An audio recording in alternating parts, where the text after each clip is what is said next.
Mapapagod, pero hindi susuko. Alam mo ba na may dalawang uri ng pagod na pwede mong madama? Una, yung pagod na itutulog mo lang at pagising mo, okay ka na. Pero may isang uri ng pagod na talagang kakaiba. Yun ay ang pagod na hindi nadadaan sa pahinga. Isang pagod na magpapahiwatig kung gaano kabigat ang mga problema mong daladala.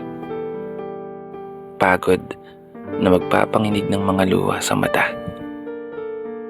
Pagod na magdidikta sa'yo para sabihing ayaw mo na. Mapapatanong ka na lang talaga, saan nga bang direksyon ng aking mga paa? Mga paang tila pagod na sa kakahakbang.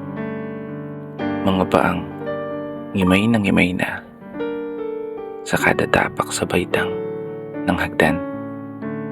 Isang hagdan na magdadala sa akin patungo sa isang palapag na pinapangarap ko.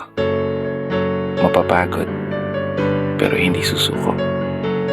Magpapahinga pero hindi hihinto. Para sa pamilya at para sa pangarap, palaging pipiliin na magpatuloy.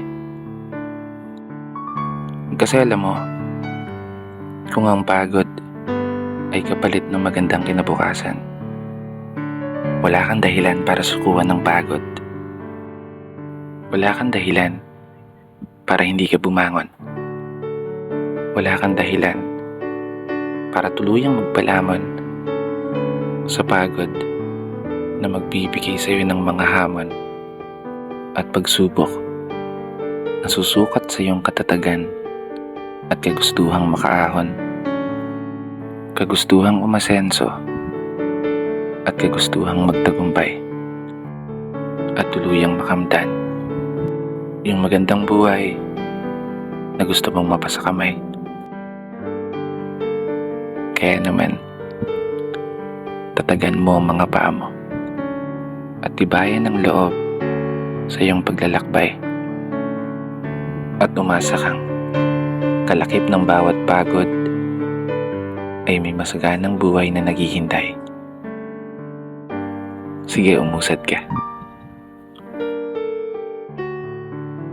Dito na nagtatapos. Kaya isang pagpupugay para sa lahat ng mga tao na patuloy sumasabay sa hamon ng buhay. Ako nga po pala si Brother Matt at ito ang aking munting tula. Sana nagustuhan mo.